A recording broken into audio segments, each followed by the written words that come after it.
오늘부터 4주간 교회는 대강절을 지키게 됩니다. 대강절은 이 땅에 구원자로 오신 예수 그리스도의 오심을 선포하는 기간이죠. 사순절, 부활절과 더불어서 기독교에 있어서 가장 중요한 절기로 여겨지는 그런 날입니다. 저는 이번 기간에 여러분과 더불어서 이 복음의 통로가 된 사람들의 좀 이야기를 좀 드리고자 합니다. 하나님께서 우리에게 복음을 주시기 위해서 당신들의 일꾼을 사용하시는데 그들의 삶 가운데 어떠한 역사가 일어났나를 좀 보길 원합니다. 오늘은 그 첫 번째 시간으로 예수님께서 인간의 몸으로 이 땅에 오시는데 전적인 통로의 역할을 했던 마리아와 요셉을 좀 살펴보고자 합니다. 사람으로서 첫 번째 이 복음의 통로를 할 수 있죠. 그들을 통해서 예수 그리스도께서 이 땅 위에 오셨습니다. 너무나 놀라운 일이고 벅찬 감격의 사건일 수는 있지만 오늘 본문을 통해서 우리가 알 수 있는 것은 이러한 이 복음의 놀라운 일이 이 마리아와 요셉에게는 너무나 큰 순종의 믿음을 요구했다라는 것을 우리가 알 수 있습니다. 오늘날 있어서 복음을 전할 때요, 일반적으로 사람들이 복음을 수용하기 힘들어하는 이유 중에 하나는 하나님께서 인간이 되셨다고 하는 성육신 사건이 기독교의 핵심 교리이기 때문입니다. 성육신의 사건은 과학적인 사고로 하는 사람들이라면 참 받아들이기 힘든 그런 이야기다 볼 수 있습니다. 어떻게 신이 인간이 될 수 있을까? 또 어떻게 신이 인간을 위해서 죽을 수 있을까? 이런 질문들은 사실 설명이라고 하는 방법을 통해서 전하는 것이 결코 쉽지 않습니다.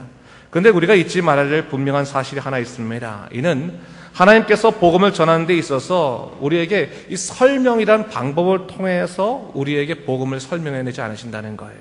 주님은 이성적인 설명을 통해서 사람들을 이해시키지 않으십니다. 오히려 주님은 구원자 되신 예수 그리스도를 만난 사람들의 믿음의 증언과 선포를 통해서 복음을 전하게 하십니다.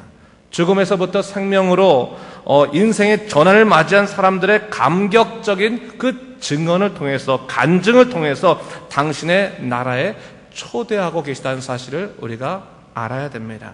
그래서 하나님의 나라는 믿음의 사람들의 증언을 통해서 확장되어 가는 것입니다.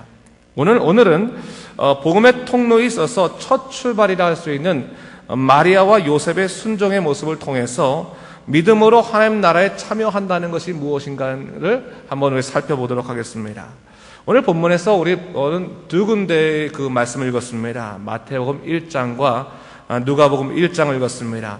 이 두 복음서는 모두 예수 그리스도께서 구원자 되신다는 복음의 진리를 증거하고 있지만 그 관점에 있어서는 좀 차이가 있습니다. 그러다 보니 예수님의 나심에 있어서도요, 이 마태복음이 요셉의 이야기에 좀 집중하고 있는 반면에 누가복음은 마리아의 이야기에 좀 더 관심을 두고 있습니다. 하지만 오늘 이 말씀을 읽는 우리들에게는 두 사람의 이야기를 동시에 볼 수 있기 때문에 훨씬 더 당시의 상황을 이해하는 데 도움이 될 것 같습니다.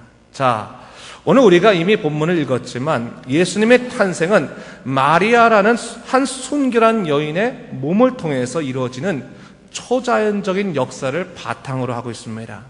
영이신 하나님께서 인간이 되셨다고 하는 그 성육신의 사건은 동정녀 잉태라고 하는 과학적으로는 증명할 수 없는, 검증할 수 없는 방법을 통해서 이루어졌습니다. 그것도 인간의 역사에 있어서 단 한 번밖에 없었던 이례적인 사건, 그 사건을 통해 이루어졌기 때문에 그 사건 가운데 있었던 이 마리아와 요셉 또한 이성적으로 주님의 뜻을 받아들이기에는 너무나 큰 마음의 짐을 질 수밖에 없었다는 사실입니다.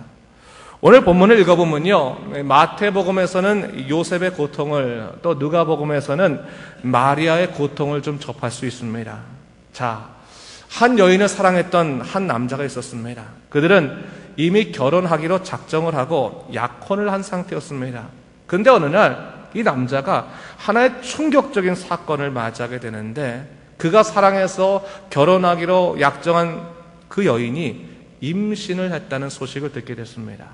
너무나 충격적일 뿐만 아니라 또 마음 한구석에서부터는 배신감이 치밀어 올라 어떻게 할지 모를 때 이 남자가 자신의 감정을 돌아보면서 다시 한번 깊은 생각을 하게 됩니다. 과연 무엇이 옳은 일일까?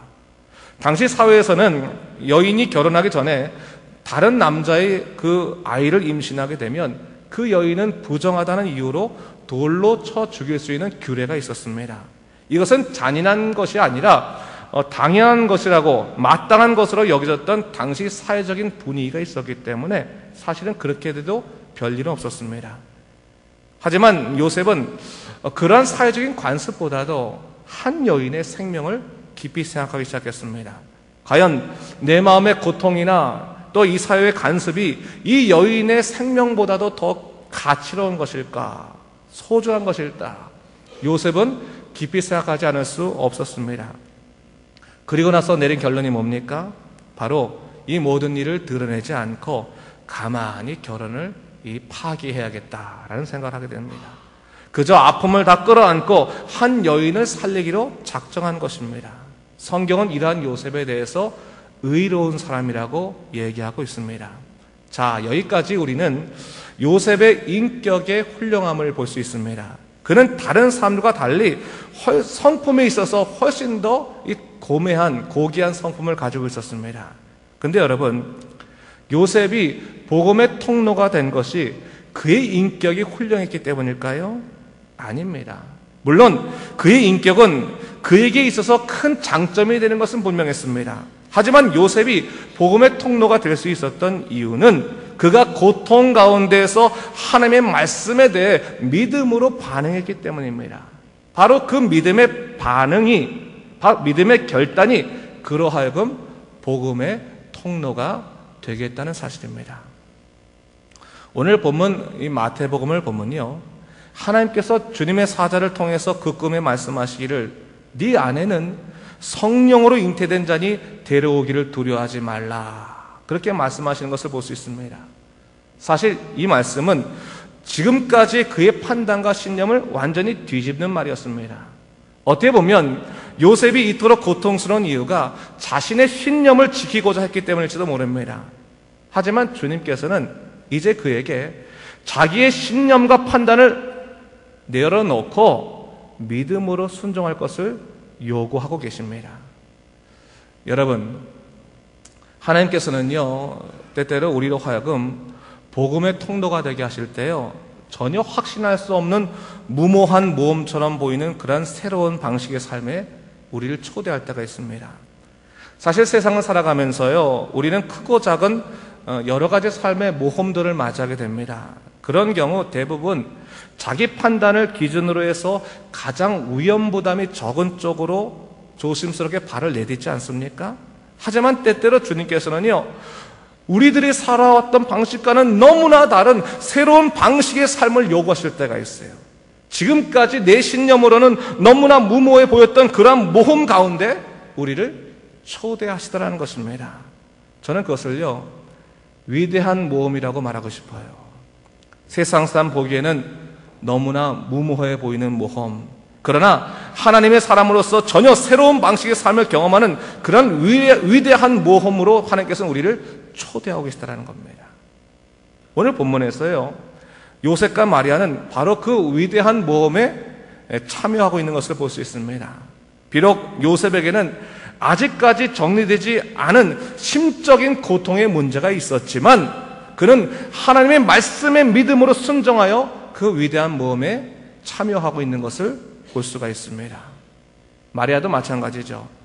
비록 자기가 선택하지 않았던 전혀 다른 방식의 삶이었지만 그녀 또한 하나님의 말씀에 믿음으로 순종하고 있는 것을 볼 수 있습니다. 바로 이들 모두가 주님의 말씀에 대해서 믿음으로 응답하고 있는 것입니다. 근데 여러분, 오늘 우리가 이 본문을 읽으면서요, 한 가지 놓치지 말아야 될 중요한 포인트가 있습니다. 하나님께서 마리아와 요셉에게요, 감당하기 힘든 숙제를 내어주시고 그들의 심각한 고민과 결단을 통해서 그 길을 따라오게 하셨겠습니까?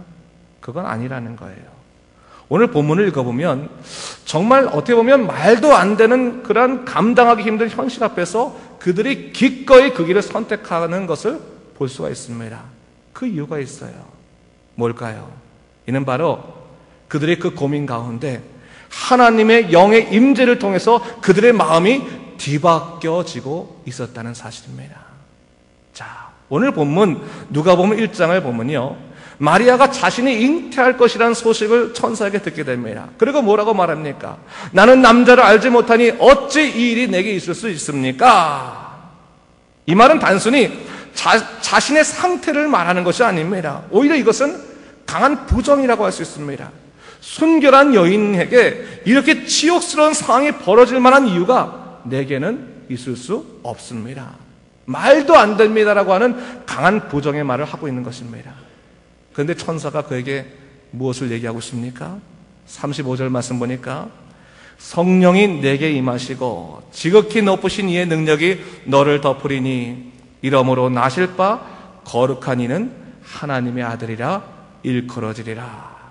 또 37절 말씀에 대저 하나님의 말씀은 능하지 못하심이 없으시니라 라고 말씀하세요.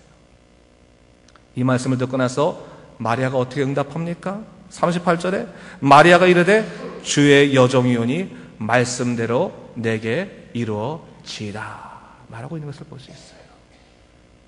자, 오늘 마리아의 고백은 자기 신념을 뛰어넘는 믿음의 고백이었을 뿐만 아니라 하나님의 영이 주장하시는 성령의 고백이었음을 우리가 알아야 됩니다. 여러분, 하나님께서 사람을 사용하실 때는요, 성령으로 그의 마음을 뒤바꿔 주실 때가 있어요. 이전에는 도저히 할 수 없었던 그 일을 성령이 주장하신다면 기꺼이 우리로 하여금 순종하도록 만들어 주신다는 거예요. 오늘 요셉과 마리아가 복음의 통로가 됨에 있어서 두 가지 역사가 일어나지 않습니까?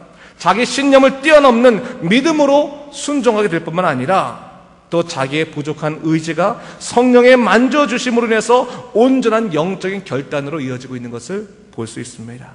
그래서 하나님의 거룩한 일들을 어쩔 수 없어서 하는 것이 아니라 기쁨으로 기꺼이 감당하게 되더라는 사실입니다.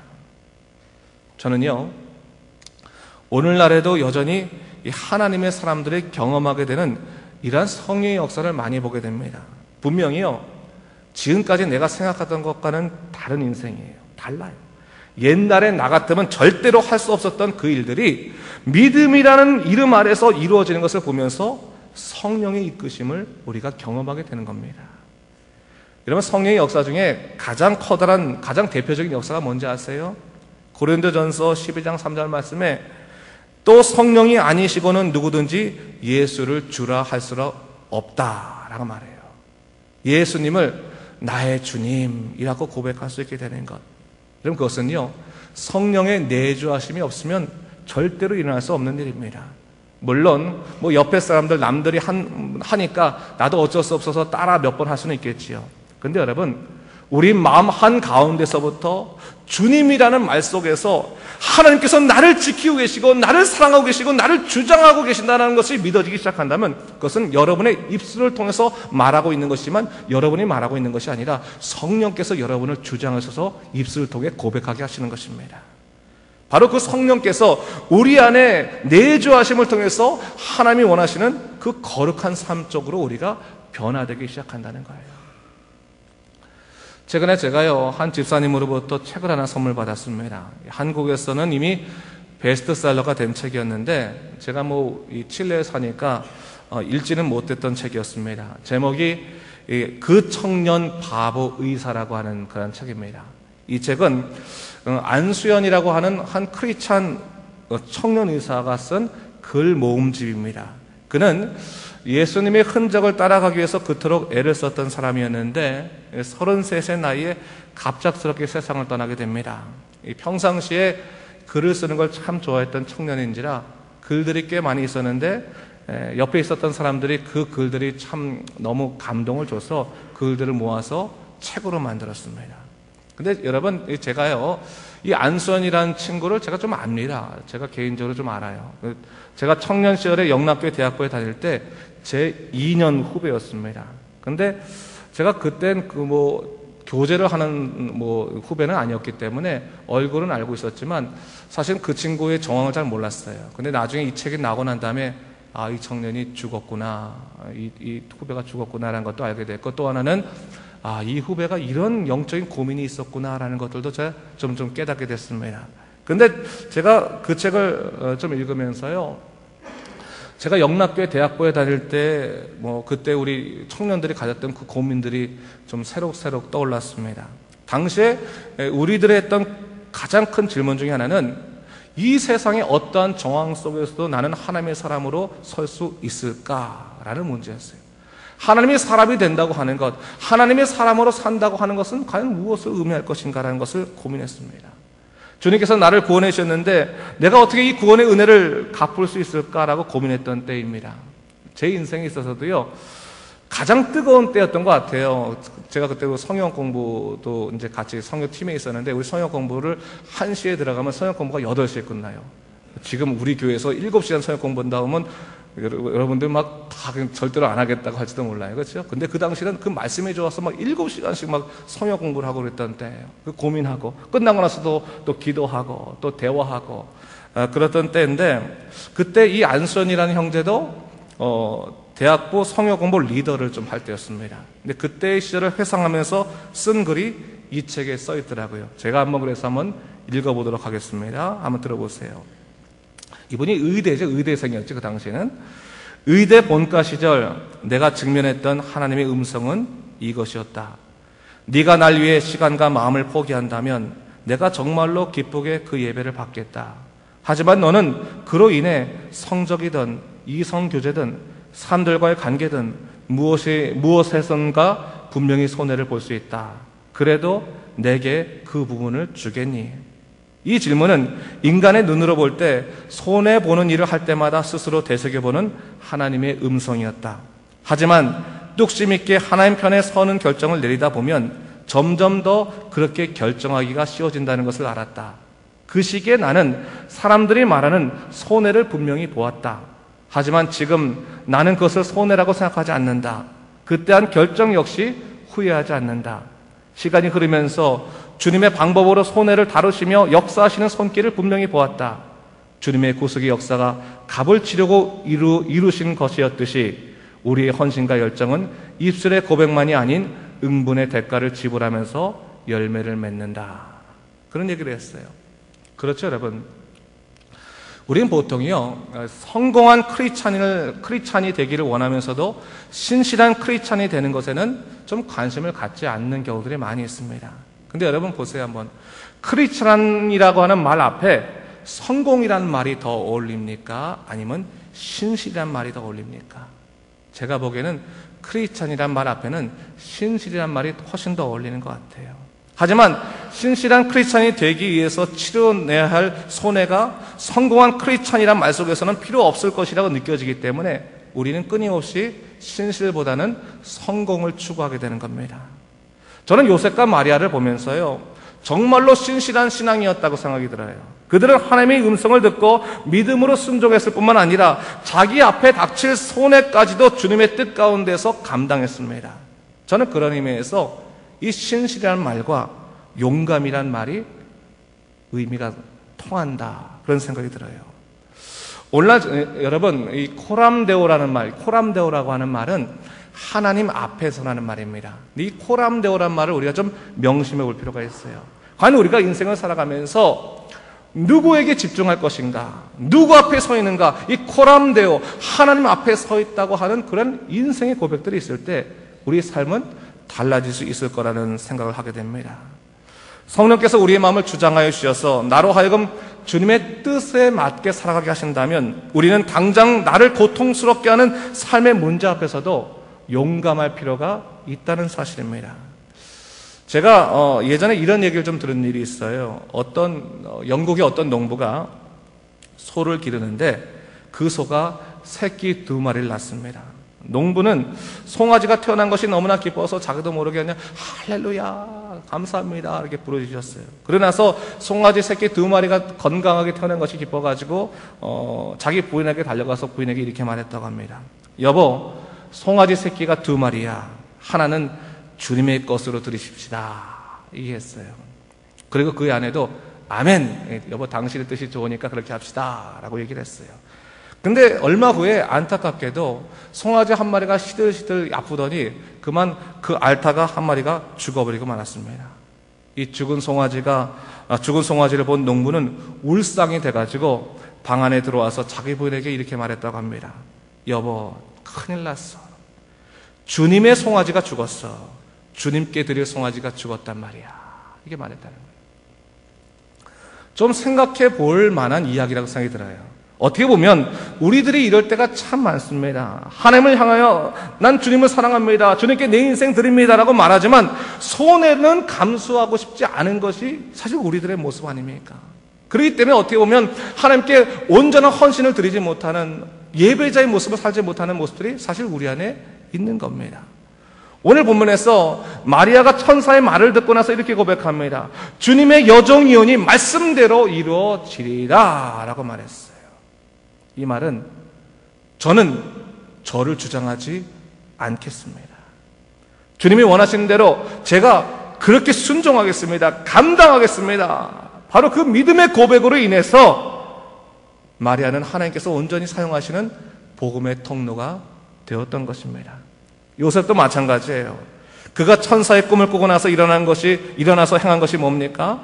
마태복음 1장 24절에 요셉이 잠에서 깨어 일어나 주의 분부대로 행하여 그의 아내를 데려왔으나 아들을 낳기까지 동침하지 아니하더니 나음의 이름이 예수라 하니라. 요셉 또한 성령으로 응답하고 믿음으로 순종하더니 하나님의 뜻이 이루어지는 위대한 모험에 참여했다는 것을 얘기하고 있습니다. 사랑하는 여러분, 하나님께서는 우리로 하여금 위대한 통로가 되길 원하신다는 거예요. 여러분의 삶에 당신의 은혜를 흘려보내고 그 은혜가 여러분의 삶을 통해서 또한 세상에 흘러가길 원하신다고 하는 것입니다. 때때로 여러분 너무 무거울 때도 있어요. 너무 무거울 때도 있어요.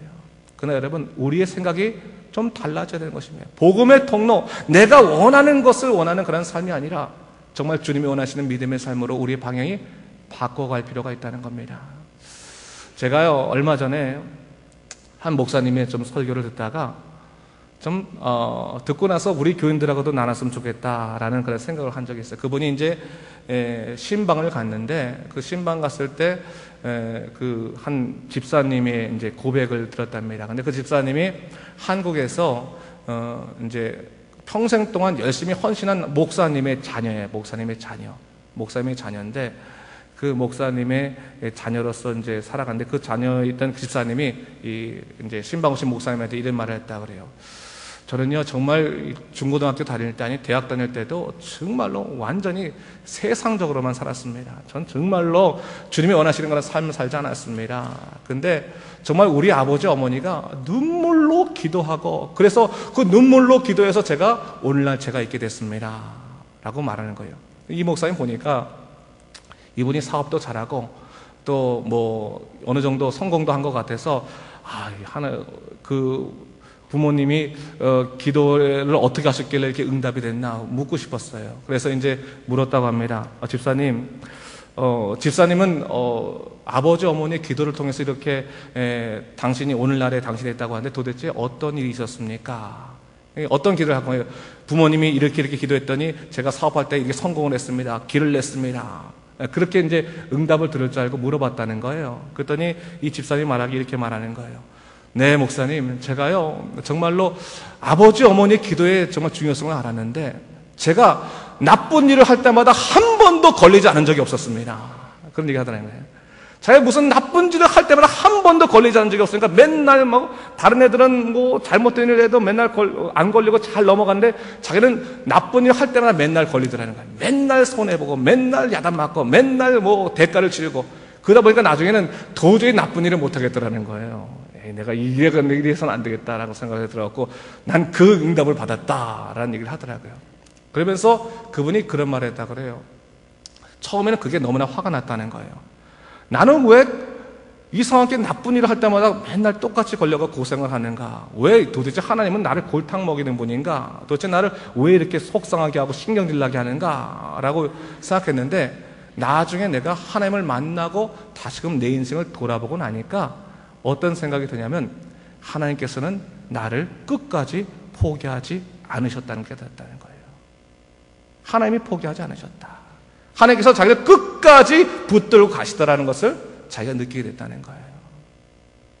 여러분, 복음의 통로라고 하는 것은 전 그런 생각이 들어요. 어떻게 보면 우리가 인생을 살아가면서 우리는 믿음으로 살아갈 수도 있고 상식적으로 살아갈 수도 있어요. 그냥 세상적인 지식으로도 살아갈 수 있어요. 어떻게 보면 다른 길이에요.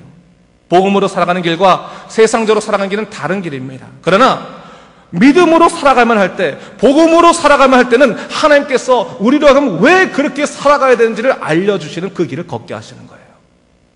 중요한 것은 뭡니까? 하나님이 선택하신 사람들은 끝까지 포기하지 않으시더라는 거예요. 여러분, 복음의 놀라운 통로는 바로 그렇습니다. 오늘 우리가 믿음으로 주님, 성령께서 나로 하여금 이 길을 가게 하시는데 내가 이 길을 어떻게 갈 수 있겠습니까? 감당되지 않습니다라고 하는 고민이 있을 수도 있어요. 여러분 삶 가운데서 예수 믿는 것 생각보다 쉽지 않으니까 꼭 이게 예수 믿을 필요 있을까라는 생각을 할 때도 있을 수 있습니다. 네, 여러분 명심할 것은 하나님께서 우리를 창조하시고 우리의 생명을 주관하시고 우리의 모든 것을 인도하시는 그분이라면 여러분들이 눈을 감고 아웅한다고 해서 여러분의 인생이 여러분 마음대로 기쁨으로 마무리되지는 않을 거라는 사실입니다.